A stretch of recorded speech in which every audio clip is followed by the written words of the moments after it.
Last question here. Sad Tiger fan. How does Brian Kelly keep getting away with this?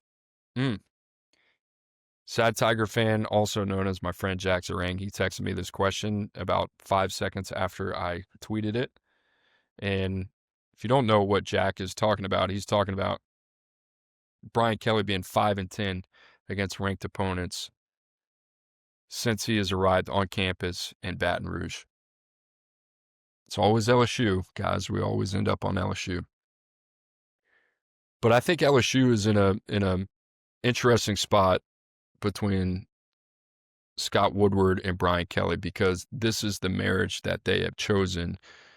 In the previous question I was asked who would be the fit for LSU. I legitimately do not know. I don't know. And on previous episodes, I have talked about the administrative hand-holding from Scott Woodward that has been required under Brian Kelly. And earlier in the show, I also talked about how I think we're going to see names in college football emerge for head coaching vacancies that have a strong offense or defensive prowess with the upside to develop as a CEO. Lane Kiffin, obviously offensive-minded. Dan Lanning, defensive-minded. Kirby Smart, defensive-minded. Cignetti, offensive-minded. These are all guys with really, really strong backgrounds. Brian Kelly's been a head coach for 35 years and been a proven winner. But the record against top-ranked teams was an issue at Notre Dame, and it's an issue at LSU. And this is a top 5 roster in the country. Brian Kelly's making $10 million a year, and Ole Miss is a legitimate college football playoff contender. So is Vanderbilt. That being said, the expectation at LSU is to win national championships. We've seen that with Orgeron. We've seen that with Les Miles. We've seen that with Nick Saban. So I can understand where Scott Woodward was thinking, well, if Orgeron can do it, catch lightning in a bottle, I could probably do it with Brian Kelly. The issue is that the game has changed. And week to week, you're still looking for that advantage. I mentioned the 60-minute psychological advantage with Georgia. I mentioned the offensive creativity with Lane Kiffin. You're just looking for an advantage week to week that says, I don't have to be perfect, right? We don't have to be perfect because my coach gives us an opportunity to win. LSU, outcoached by Vanderbilt and Clark Lee. LSU, outcoached by Lane Kiffin and Ole Miss. Two teams vastly more talented than. Couldn't get it done. Also said this too. We're going to look up one day. We're going to look at this LSU roster, and they're going to be guys that are playing a lot better football than what they ever showed in college at the NFL level. And you're going to wonder, how'd they squander that?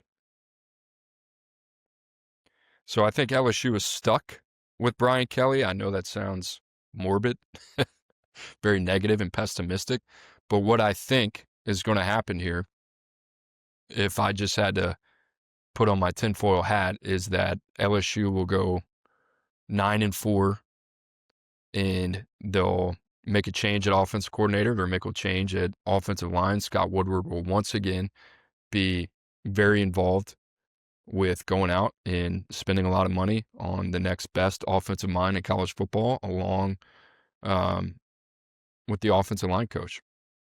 And it's really not a talent thing at the offensive line, but there were some stones that they left unturned, in my opinion, with throwing out Tyree Adams and Weston Davis and to protect Garrett Nussmeier, who has been an enigma this year. I have no idea how to even evaluate him. I have no idea how banged up he is. I don't know where he's at just in terms of his level of trust in the offense or the protection. It's always been something. And then you hear Brian Kelly, in his post-game pressers. I mean, he owns it. He says, we got to execute. We didn't execute. Vandy executed. Ole Miss executed. You're getting paid to execute. You're getting paid to get these guys to execute at a high level. And if they execute, they do the things that you coach them to do, you're an undefeated team. But if it's not one thing, it's the other, right? I mean, if the defense is playing well, we can't run the ball, right? If we run the ball, we can't protect the quarterback. If we effectively get back in the game offensively, our defense can't stop anybody. And it's that week-to-week type of thing where You ask yourself that question if you're LSU fan, like, what are you adding to the team? I said this a couple weeks ago. What is it that you add to the team? If your team's not executing and you were brought here to bring a higher level of discipline and execution, and your team's not doing that, then what are you getting paid for? Because Austin Thomas and his group are handling the talent acquisition side. Blake Baker, for the most part, has done his job defensively. Same with Corey Raymond.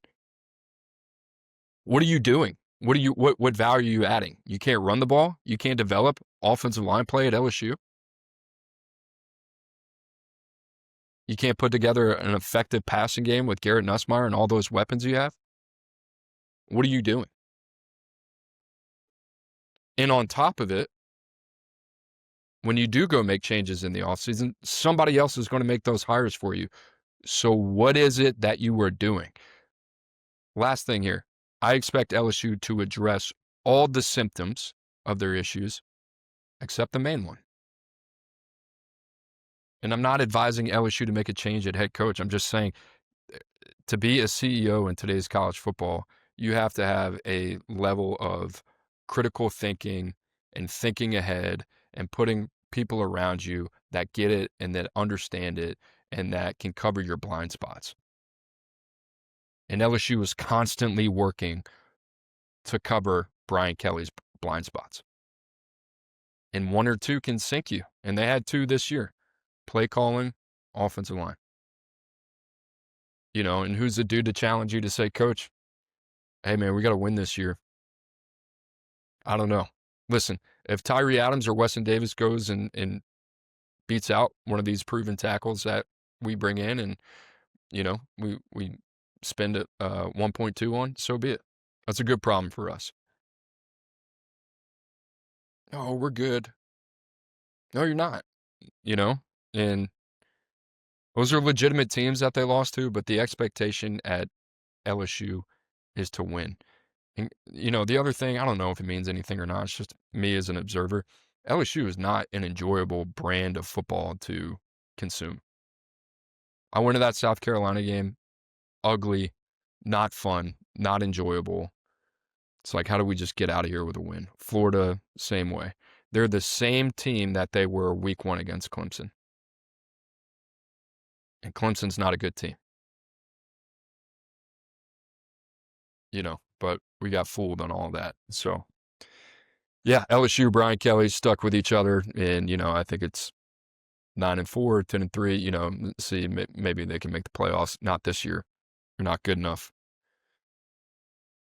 And they don't have a coach that really kind of inspires confidence in these guys week to week. Like, I don't see a swaggy LSU team that plays fast and loose, that when they show up in the road in Nashville and they're a dog to that team, they got a chip on their shoulder and they got something to prove.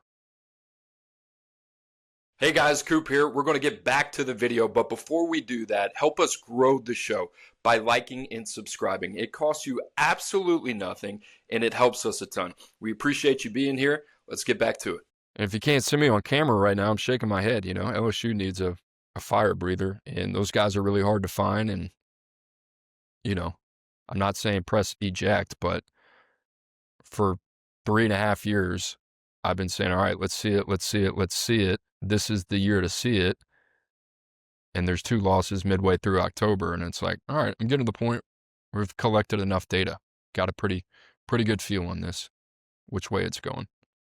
And you can change everything around him. But at some point, it just kind of is what it is.